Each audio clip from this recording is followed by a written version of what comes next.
حسن کو بادشاہ خاص و عام کہتے ہیں، علی کا نائب و قائم مقام کہتے ہیں، اور دلیل ایک ہی کافی ہے ان کی عظمت میں کہ انہیں حسین بھی اپنا امام کہتے ہیں۔ حسین جنہیں امام کہیں وہ حسن ابن علی ہے، حسین جن کی امامت میں رہے مولا علی علیہ السلام کے بعد وہ ہیں حسن ابن علی۔ سبحان اللہ۔ جی تو یہ امام حسن علیہ السلام، اچھا بات میں نے امام حسن علیہ السلام کے کرم پر ایک لفظ آ گیا، ان کی شان پر، ان کی جو فضیلت کی گہرائی و گہرائی ہے اس پر کچھ باتیں بیان ہوں گے۔ قرآن میں امام حسن علیہ السلام کا ذکر دو مقامات سے میں نے آیتیں پڑھی، سورہ فجر سے، سورہ رحمان سے۔ ایک جملہ سن لیجیے گا، علم امام حسن علیہ السلام، وہ خود ایک اپنی مثال آپ ہے۔ یہ واقعہ تاریخ میں ہے کہ حضور مکرم تشریف فرمائے اور امام حسن علیہ السلام، وہ 4 برس کا ان کا سن تقریباً، حضور کی گود میں، اور ایک پرہیبت شخصیت داخل ہوئی مسجد میں۔ اب دیکھیں مثلا کویت میں بہت ساری پرہیبت شخصیتیں ہوں گی اس لیے کہ لاکھوں کی آبادی ہے۔ اب مدینہ میں اس وقت وہ چند ہی لوگ تھے، ایک دو تو پرہیبت شخصیتیں نہیں پرجلال، یا رسول اللہ تھے یا مولا علی تھے، اور تو کوئی اتنا خاص تھا نہیں۔ تو ایسی ایک جلالت والی ہستی داخل ہوئی کہ رسول اللہ ان کے احترام میں کھڑے ہو گئے۔ اب تقریباً صحابہ کرام ایک دوسرے کو جانتے تھے، مدینہ چھوٹا شہر تھا، انہوں نے کہا یہ کون سی ہستی جنہیں ہم پہلی دفعہ دیکھ رہے ہیں اور رسول اللہ ان کے لیے کھڑے ہو رہے ہیں۔ اور وہ آئے اور انہوں نے آ کر رسول اللہ سے کہا یا رسول اللہ آپ سے میں کچھ سوالات پوچھنے آیا ہوں۔ حضور نے کہا کہ کیا آپ مناسب سمجھتے ہیں کہ آج میرے بڑے نواسے حسن سے پوچھ لیں؟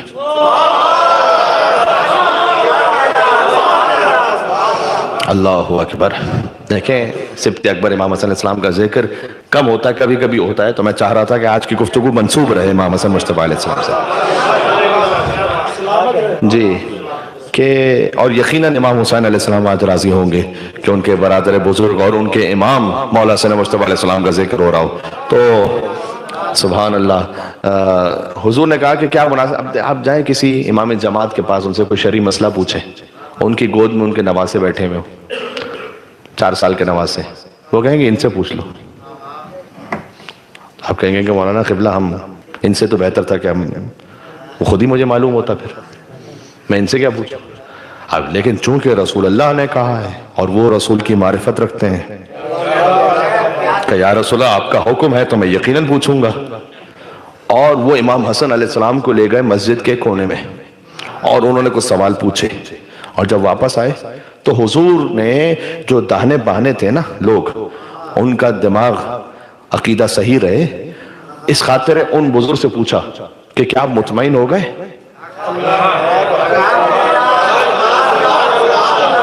ان بزرگ نے یہ نہیں کہا کہ یا رسول اللہ مطمئن ہو گیا، فرمایا یا رسول اللہ ویسے ہی مطمئن ہوا جیسے آپ سے مطمئن ہوا کرتا۔ ہائے ہائے یا رسول اللہ میں ویسے ہی مطمئن ہوا جیسے آپ سے مطمئن ہوتا تھا۔ میں اختتام میں گفتگو پر آ گیا ہوں، میں ویسے ہی مطمئن ہوا جیسے آپ سے مطمئن ہوتا تھا۔ وہ چلے گئے بزرگ، تو صحابہ کرام نے کہا یا رسول اللہ وہ کون تھے جو تشریف لائے تھے ابھی؟ حضور نے کہا وہ حضرت خضر علیہ السلام تھے جو ہم سے شرعی معاملات پوچھنے کے لائے تھے، اور ہم نے کہا کہ آج ہمارے بڑے نواسے حسن مجتبیٰ سے پوچھ لیں۔ یعنی مجھے جملہ تو کہنے دیں، دیکھیں ہر ہستی ہوگی قابل احترام، لیکن جو خضر کو نہ پہچان سکے وہ اصحاب محمد ہیں، اور جو خضر کو پڑھا دیں وہ آل محمد ہے۔ یہ فرق ہے۔ اللہم صلی علی محمد۔ بات واضح ہو رہی ہے؟ تو جس کا جیسے آپ احترام کروائیں گے ہم ان کا احترام کر لیں گے، لیکن حسن اور حسین کے مقابل پر کوئی نہیں ہے۔ ایک کتاب ہے تجرید البخاری، اس میں ایک حدیث لکھی ہوئی ہے، واقعہ لکھا ہوا ہے، میں نے حوالہ خاص اس لیے دیا کہ جا کے چیک، اس کو مختصر البخاری بھی کہا جاتا ہے۔ اس میں ایک واقعہ لکھا ہوا ہے کہ حضرت اسماء بنت امیس، محمد ابن ابی بکر کی والدہ، تو ان کا ازدواج ہوا تھا حضرت ابو بکر سے، تو یہ آپس میں تشریف فرما تھے اور گفتگو ہو رہی تھی کہ کون افضل ہم میں سے، یہ گفتگو ہو رہی تھی آپس میں۔ تو حضرت اسماء بنت امیس نے کہا کہ میں آپ سے افضل ہوں اس لیے کہ میں نے رسول کی بیٹی کی خدمت کی ہے۔ تو انہوں نے سامنے پلٹ کر جواب دیا، اب جو تسجیل البخاری میں وہ سنا رہا ہوں آپ کو، انہوں نے کہا کہ میں آپ سے افضل ہوں اس لیے کہ میں نے رسول اللہ کی خدمت کی ہے۔ تو انہوں نے کہا کہ میں افضل ہوں اس لیے کہ اپنی ایک فضیلت مولا علی علیہ السلام کے گھر میں میں رہی ہوں اور بی بی فاطمہ کے گھر میں میں رہی ہوں۔ تو انہوں نے کہا کہ میں آپ سے افضل ہوں اس لیے کہ میں ہجرت میں رہا ہوں رسول اللہ کے ساتھ۔ اب یہ گفتگو ہو رہی تھی کہ یہ دونوں ہستیاں تشریف لائیں رسول اللہ کے پاس، اور کہ یا رسول اللہ آپ فیصلہ فرما دیجیے۔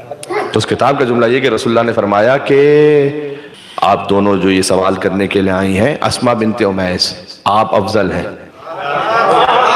اور جانتے وجہ کیا بیان کی اس مجلس میں نے اسے کیوں پڑھائے؟ کہ آپ اس لیے افضل ہیں کہ جب حسن مجتبیٰ کی ولادت ہوئی تھی تو آپ نے کار ولادت میں سیدہ کی مدد کرتے ہوئے دائی کا کام انجام دیا تھا۔ میں ایک جملہ کہنے لگا ہوں اگر آپ تک بات پہنچ سکے تو، یعنی جب حسن کی جو دائی تھی ان کا مقابلہ نہ ہو سکے تو حسن کی ماں کا مقابلہ کوئی خاک کرے گا کیا؟ حسن کے والد کا مقابلہ کوئی خاک کر سکتا ہے؟ سبحان اللہ۔ امام حسن علیہ السلام کی خدمت کرنے پر، سبحان اللہ، یہ امام حسن مجتبیٰ علیہ السلام اور بالکل سادہ طریقہ تھا مولا کا۔ اپنی سواری سے بھی گزرتے تھے، کچھ غلام بیٹھے ہوئے تھے زمین پہ بیٹھ کے کھا رہے تھے۔ کہے صبت اکبر فرزند رسول کیا آپ ہمارے ساتھ بیٹھ کے کھائیں گے؟ امام حسن علیہ السلام فوراً گھوڑے سے اترے، ان کے ساتھ بیٹھ کر زمین پر انہی کے ساتھ انہی کا کھانا کھانے لگے۔ اور جب کھا چکے تو پھر امام حسن نے ان سے کہا کہ اب آؤ میرے دسترخوان پر، اب ہم تمہیں وہاں سیر کرتے ہیں، اور لے گئے پھر اپنے دسترخوان پر۔ ہائے ہائے ہائے، یہ دسترخوان امام حسن مجتبیٰ علیہ السلام، کیا ہی شان ہے، کیا ہی شان ہے جی۔ پھر لے گئے اپنے دسترخوان پر، کیونکہ کریم ابن کریم اور اپنے دسترخوان پر اس انداز سے فیض فرمایا امام حسن علیہ السلام نے، اس خاطر ہے کہ امام حسن علیہ السلام، مولا علی نے تو ہمیشہ امام حسن اور امام حسین کو رسول اللہ کا بیٹا کہا۔ ہر باپ کے دل کی حسرت ہوتی ہے، ہر باپ کے دل کی حسرت ہوتی ہے کہ اگر میرے بیٹے نے کوئی کارنامہ انجام دیا تو وہ مجھ سے منسوب ہو۔ امام علی علیہ السلام نے اس فطرت کو بدلا۔ جنگ جمل کی بات ہے، جنگ جمل کا بڑا گہرا تعلق ہے خود امام حسن علیہ السلام کے جنازے سے، وہ آپ اتنا ہی میں کہہ سکتا ہوں، انشاءاللہ آپ اسے محسوس کریں گے جی۔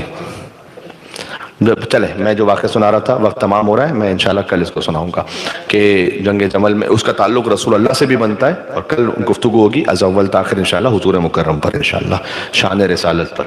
ذرا محسوس تو کریں آپ بھی اور سننے والے بھی کہ جب شیعہ شان رسالت بیان کرتے ہیں تو وہ کیا شان رسالت ہوتی ہے۔ نبی کی گلیوں کی خالی تعریف کر دینا اور منزل ہے،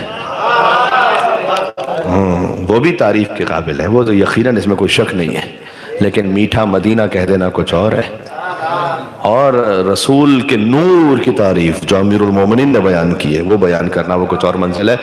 تو بس ایسی بات میں یہاں پر ختم کر رہا ہوں، اس سے میرے